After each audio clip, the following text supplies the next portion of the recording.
the first thing I'd like to say is whenever anyone finds out I'm involved in a nutritional supplement company, they ask if I use the supplements myself. So I just want you all to know that under this shirt is a very sculptured six-pack. So, ladies, you want to see later, then just ask. Now, although Jess has the same surname, she's not actually my wife. My wife's at home. So, anyway. In 2004, I was living overseas when I conceptualised the idea of bulk nutrients. It was clear to me at the time that Australians were paying far too much for supplements. I was buying products in Japan, exactly the same products that were purchased in America, and that were double the price in Australia. Bioflex started 10 years ago in the back of a flat in Newtown, in just 30 square metres of space. Bulk Nutrients, the online part of the business, started 7 years ago.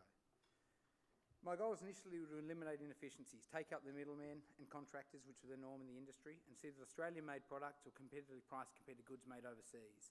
For this to happen, we had to create a better system. As we all know, the cost of doing business in Australia, especially manufacturing, is very high. We've developed a company to the position where we've got over 200 products. We have a customer base of over 100,000 Australians, and Bulk Nutrients is the largest company of its type within the Australian generic supplement market. The next phase of our company is very exciting. We're going to be the first company within Australia to develop a high-protein snack food line, taking our current factory from 2,500 square metres to over 3,000 square metres.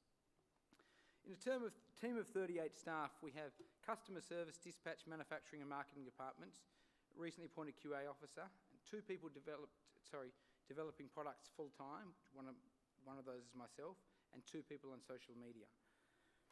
We put a very large emphasis on customer service, as too often we find that discount companies, we all know Tiger Airlines and other cheap sort of services out there, they really compromise on the customer service components. From day one, we've heavily invested in customer service and continue to place a real value here. You can contact our company via email, phone, Facebook, and even live chat up to 2 a.m. many mornings, thanks to our fellow in Sydney. He's a real night owl. As a team, we strive to create a positive and happy work environment, and every member of our team feels empowered and engaged. Everyone is listened to, and we have a chance to voice any concerns and tips they have to make our workplace a better place. Being on the leading edge is an integral part of who we are in a very rapidly moving market. On average, we're releasing 2 completely new products or a new flavour of existing product every single month. So that's over 20 a year. There are no other supplement companies in Australia with such a focus like we have. My personal motivations for being in business have changed over the years, and we've definitely learned to understand the relationship customers have with business, particularly those in our niche. Our customers are extremely passionate people, so we support them by sponsoring and getting involved in over 100 sporting events each year. We have passionate connection with Tasmania especially. We're the major sponsors of several sporting organisations, clubs, soccer, boxing, bodybuilding and many, many things. For us, being part of the industry and supporting the people that support us is a huge part of what we do. The information I'm giving though tonight and being successful is actually much easier in terms of staying in business. We've all heard a lot of successful stories. I'm lucky and our team is lucky. We wake up excited, we come and do work. In many ways the people that deserve the pat on the back are the ones that struggle in business, that don't achieve these awards and these accolades, and the ones that are doing it very tough every day. I think we're all very, very fortunate to be in the position we are, and being Australians, being able to be in such a fortunate situation. We are really the lucky ones. My wife's not here tonight. Very early on I convinced her to throw $30,000 into the business to buy some stock. That was money that she received in inheritance that she never thought she'd get back, and luckily for her she did. The difference between success and failure can often be based on these things, and having a confident partner and someone that trusts you is the difference between having a successful business and making that step, taking that chance, and not, and going, look, it's too much, it's too hard, we won't do this. That's, again, the stories we've heard tonight.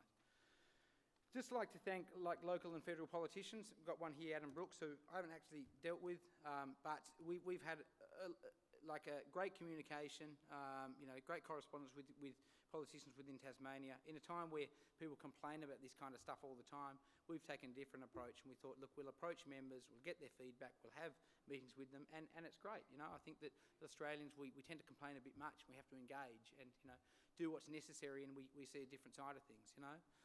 One of our partners is a much maligned brand in Australia, Australia Post. They're not here tonight, but they're a huge part of our business. We spend over $1.5 million with them a year, and we are who we are because of our connection to them and the relationship we've developed over time.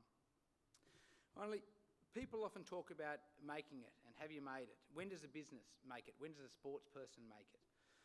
I sometimes wonder what the definition of making it is, and in my opinion, it doesn't have much to do with monetary success. I define this by the ability to make a significant difference to people's lives through employment and having the ability to continue to develop a business, waking up every day and being excited about what you do.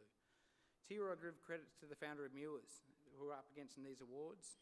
You guys employ over 150 people. Your business has existed for over 40 years. I'm only 35 years old. If our business exists in 30 more years, then I'll be extremely proud. And, you know, if we can have anything like the number of people and number of employees that you obviously make a big difference to their lives every day, then that would be great. Finally, one thing that makes me proud as an employer is that we employ working mums. We give them modified hours to suit their families. Sister-in-law Jess is, you know, example of a working mum, as well as Beck. So up here, which is our dispatch people. We offer benefits to staff, and it's more than just giving people a wage. You know, it's giving them some real benefits and actually including them in part of your culture and part of your family. The last thing I'd like to say is that if I can pass on a message, especially to Tasmanian business owners, and this is a very important point. You notice that a couple of guys up here have different coloured skin. And if you're ever looking to employ someone and you see a name in the applicants, it might be Mohammed, it might be Chan, it might be Lumblu. You know, just please give them special consideration and don't ever dismiss them based on, you know, perceived difficulties, how they're integrated with the workforce. You know, you employing them could make a massive difference between them and their extended family's way of life, you know, for generations. And we know our African staff, you know, absolutely appreciate the jobs they have with us, and we love the fact that we aid their community and out of them. Thank you.